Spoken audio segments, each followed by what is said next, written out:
Right guys, the Championship is continuing to deliver the drama and we are back today to go ahead and digest all of the weekend's action. Only 11 games to go over instead of our usual billing, as that Blackpool against Huddersfield game was ultimately postponed due to a frozen pitch, which is a little bit mental in the Championship, but still 11 good games to get our teeth sunk into. As always, do leave your thoughts in the comments down below, and if you've not already, make sure to go ahead and check out the TikTok. We have got a few videos up on there now, well worth checking out, with some different content that's going to be going up over the next few weeks. But without any further ado, let's hop into these matches. And starting out at Bramall Lane, Sheffield United continuing on their impressive run with all 3 points against Hull. They definitely had to work for it in this one though. It was Jebbison who gave the Blades an early lead. It was Hamid Hozek making that marauding run forward on the right hand side, cutting it back into Ndiaye, who feeds the ball well into Jebbison. From that point onwards, I thought Hull reacted well to the early goal. Earlier on in the season, I think Hull would have crumbled from this position, but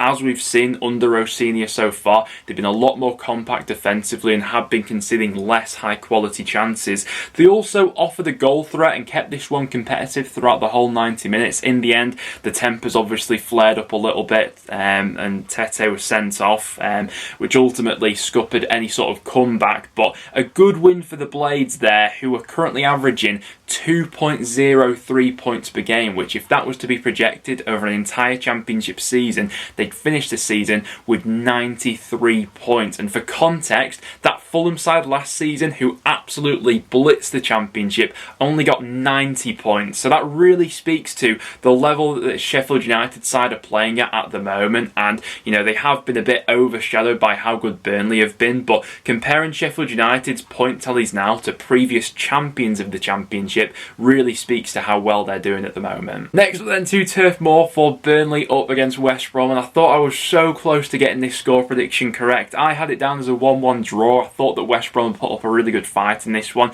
and in the end they managed to do that. Took the lead early through Furlong, through that set piece routine from the corner, and from that point onwards it was always going to be, you know, West Brom looking to make it difficult for Burnley, and it had been quite a frustrating evening up until the 75th minute, but Burnley managed to get that little bit of luck, caught West Brom high up the pitch, Zarori feeding it into Teller, and this Burnley squad just finds a way at the moment. It was very much one-way traffic for that second half, and Scott Twine of all people to produce that winning goal in the manner in which he did from that free kick. It's been such a frustrating season for Twine individually so far. You know, Burnley have been absolutely flying, but when he got that massive injury setback early on, he's just not been able to properly integrate within this squad so far. But when he's capable of producing moments of magic like that from the bench, it just goes to show what impact he might have on this Burnley side for the second half of the season. So from a West Brom perspective, there's certainly no shame in losing this game. It is the toughest game, the toughest place to go to in the Championship. Burnley yet to lose a match at home this season. For Burnley, we were speaking about the levels that Sheffield United are playing at the moment. They're currently on course for over 100 points this season, which is absolutely ridiculous, and once again just speaks to the miraculous job that Vincent Kompany's done. Saturday's early kickoff was absolutely mental. Norwich 4, Coventry 2. Norwich very much picking up from where they left off from that game last time against Preston. I said at the time, Norwich looked to me like the best team I've seen come to Deepdale this season, and what a way they started in this one. Against Preston, they blew us out the water, scoring 3 goals in the first 30 minutes. In this one, they had 3 inside the first 20 minutes. They were that good. The partnership that seems to be developing between Kieran Dowell and Onel Hernandez, I think, is absolutely fantastic at the moment. Pookie massively involved, him and Sargent linking up for the third goal. Coventry did threaten to get back into this one with 2 quick-fire goals of their own, and that probably highlights that there are still some vulnerabilities, particularly at the back with this Norwich side, but then order was restored in the second half, and Kieran Dowell finishing brilliantly, I thought, for the 4th goal. Kieran Dowell over these last couple of matches for Norwich has been absolutely fantastic. One of the best players in the Championship over these last couple of matches since Wagner has been in. And this really speaks to what have Norwich been doing all season when these are the levels that they're capable of hitting. David Wagner absolutely is getting the best at this Norwich squad at the moment, and with Coventry, I mean, there's never any in between. It's either a tight, gritty 1-0 or it's a 6-goal thriller. They were just at the wrong end of this one. Next then to St Andrews for Birmingham up against Preston. I don't feel like either fan base was particularly confident coming into this one, but it was Preston and our impressive away record which managed to stand up against Birmingham in this one, ultimately meaning it's 5 losses on the bounce now for Blues. Be interested to get some of their fans in the comments down below detailing what you think's gone wrong lately. It was 2 quite quick fire goals from Preston which put us 2-0 up after 15 minutes. One of my gripes with North End so far this season has been the lack of goals that have come from our midfield, but Ledson and Brown both popping up with goals in this one, and I especially think while we're bedding in these new strikers, you know, I quite like the look of Delap and Cannon as it goes, but they will take that adaptation period before they first hit the back of the net, and so it's more important than ever that our midfielders are now chipping in with goals, so I was quite pleased to see them both popping up with a goal in this one. Also having Robbie Brady back in the starting 11 feel like was a big bonus for us. Blues do get one back in the 83rd minute. Djukovic, who always seems to bag against us, don't know what it is about him. He pulls it back to make it a nervy ending, but in the end it is Preston who do manage to hold on for all 3 points.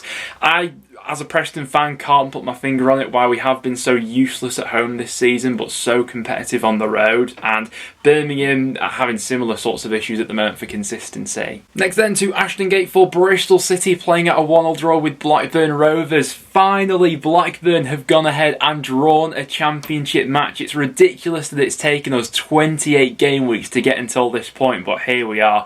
I actually feel like a draw is good for the Blackburn fan base, the club in general, because when you're winning and losing each week, you just go from such highs to such lows and you never really grasp where you are, and I feel like draws can go ahead and ground you a little bit and sort of keep you in that middle ground, and that's where I feel like Blackburn need to be at the moment, because yeah, how much longer they could have gone on that sort of winning and losing streak I'm not sure before there was some sort of implosion or something like that. Bradley Dack gave Rovers the lead before Semenyo levelled things up for the home side. Semenyo, who's on an absolute hot streak in this new year, it feels like every time he scores he's adding another million or so to his potential price tag. Plenty of Premier League clubs interested in him at the moment. Daniel Ayala's red card later on ultimately meant that it was Bristol City pushing for the winner in this one. Didn't come in the end, and I feel like a point probably fair. Next then to Cardiff up against Millwall. From a Cardiff perspective, it felt like rinse and repeat, the type of performance that we've seen from them all too many times this season, particularly at home. 22 shots in this one, ultimately only 4 of them being on target and being undone by a little bit of quality from Millwall. Great interception and run from Jake Cooper from back to front, feeds the ball into Bradshaw, and then the cheekiest of finishes. Kipre has a little bit of a nightmare from a defensive standpoint from that one, and obviously Cardiff then go ahead and struggle to get back into this game. I don't feel like Cardiff are massively helped by the fact that that Huddersfield against Blackpool game got postponed in the end, because now they're in quite a dangerous situation where they're 21st in the Championship, just above that dotted line, but they're in a situation now where Huddersfield have 2 games in hand on them, Blackpool have a game in hand on them, and you know, going off the form book at the moment, this Cardiff squad only looks like they're going one way at the moment, and that's right down the league table. From a Millwall's perspective, thought they played this one perfectly. Brilliant away performance, just what Gary Out was after, I'm sure, when he set up the team in this way, and quite a few chances for them to have gone ahead and killed this one off in the second half as well, but the 1 goal was enough. After that we had QPR playing out a 1-1 draw with Swansea. Jamal Lowe on the score sheet. I thought it was written in the stars coming into this one that he'd score, to be honest, but really well worked goal. Roberts getting the ball into Dykes, him then feeding it into Lowe. I think there's quite a bit of potential for that to be a decent trio this season, and Lowe himself was probably kicking himself that he didn't go on and bury this game on his own. Had another fine chance in the second half at the far post when he went ahead and hit the crossbar, another one which was gifted to him by Swansea playing out from the back, and probably the game-changing moment came when Lyndon Dykes actually went off with an injury in that second half. Not always been his biggest fan this season, but QPR definitely seemed to lack an edge when that happened. Allowed Swansea to gather a little bit of momentum themselves, and having escaped a few close shaves from some of the chances that QPR had missed, managed to come up with that late equaliser through Fulton. Thought QPR at their best did play some decent stuff in this one, looked like some quite decent passages of play, ultimately punished for not killing the game off sooner and allowing that door to be open for Swansea, where I feel like that's a decent point for them on the road there. After that, and I must admit I didn't see this one coming, Stoke 4, Reading 0. Now, we mentioned in the preview to this game that something had to give between these sides. Reading have been useless on the road this season and Stoke have been abysmal at home. But what a performance they went ahead and turned out with in this one. Now, I don't want to get too ahead of myself with this because we have had a few false dawns with Stoke, and even under Alex Neil at times when they put in a really spirited performance, and they've ultimately not backed it up in the following weeks, and that will be the task now. You know, they've gone ahead and set the bar with this performance, but some nice passages of play, some nice goals scored. Thought the pick of the goals probably coming from Campbell. Finally, Dwight Gale gets off the mark in a Stoke shirt as well in the Championship. It wasn't his finest of goals, not sure how much he knew about it, but it's a Dwight Gale goal nonetheless, and to score 4 goals, it's finally a weekend where the Stoke fans will be going home happy. From a Reading perspective, we've seen a few of these games on the road this season in particular where they've fallen to pieces, and they offered very little in this one, and that has to be right up there as one of their worst showings so far this season. Generally speaking, they do have decent bounce back ability. Obviously, it is the FA Cup next up, so we'll wait and see how they do in that one. But yeah, that wasn't one to remember for Reading fans. Really bad stuff. Watford against Rotherham ended all square. We mentioned coming into this one that it was really important for Rotherham to follow up from that fantastic performance last time out against Blackburn. You know, we've had a few false dawns with them this season where they've had a really good performance and then not been able to follow it up in the following week. Well, I thought they put in a really spirited one away at Vicarage Road here. Ferguson with the opener for the away side. Daniel Bachmann had done quite well to parry the initial shot, but he was on hand with a cracking finish in at quite a tight angle. Watford then responded quite well, but Rotherham were able to ride a couple of waves that Watford had coming forward.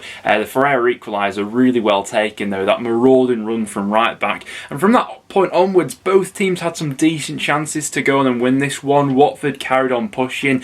Fosu had a fantastic chance to fall for him, but just couldn't quite get his feet sorted out. But overall, I don't feel like that's the worst. I actually feel like that's a pretty solid point on the road there for Rotherham. For Watford, maybe not the best result, but they do still maintain their place in 3rd in the Championship, albeit it's still very close around that part of the table. After that, Luton 2, Wigan 0. Wigan fans will be sick of the sight of Luton at this point, I'm sure, but good away performance from Luton in this one. The result now means that it's 9 games without a win across all competitions for Wigan, who are now well rooted to the bottom of the Championship. This could have been an opportunity for them to do something, particularly with that Blackpool against Huddersfield game being postponed, but it just didn't happen for them. The first goal they conceded was absolute schoolboy stuff. Corker has an absolute nightmare with it, which Cornick is able to pounce upon, and Wigan once again not offering up that much of a goal threat. Ashley Fletcher did have the goal in the back of the net, but that was ruled out due to a tight offside call, and then Luton managed to wrap it up in the second half with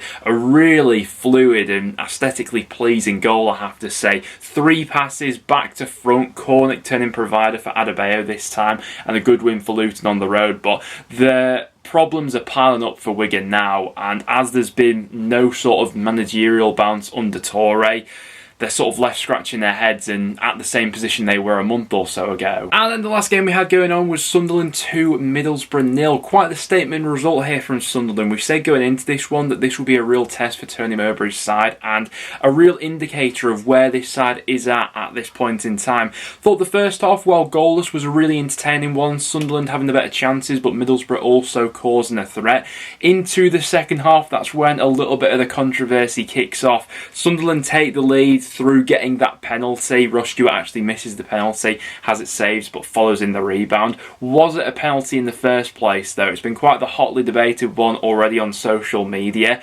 It's a difficult one because the contact definitely starts outside the box, and it feels like Stewart does sort of everything in his powers to just about stay on his feet until he gets to the line and then goes to ground. As soon as the referee did give it, he was always going to give the red card, and obviously Middlesbrough then had an uphill battle to fight against. But yeah, not totally sure on that penalty call, to be honest. From that point onwards, Sunderland do take advantage of the extra man, and Diallo, who caused the threat all afternoon, slotted in well for the second goal, him and Roberts linking up, and yeah, a fantastic afternoon all round for Sunderland. For Middlesbrough, some key decisions didn't go their way, but ultimately Sunderland looked a little bit more up for this one, I thought, even going off that first 45 minutes. It's a setback, but I'm sure they'll bounce back from this. But guys, there we have it. That will wrap it up for today's video. Thank you very much for tuning in. If you did go on to enjoy, make sure to leave a like, and do get all your thoughts in the comments down below. What did you make of your team's performance, and how is the season going so far? Apart from that though, guys, thank you very very much for tuning in, and I'll see you all in the next one.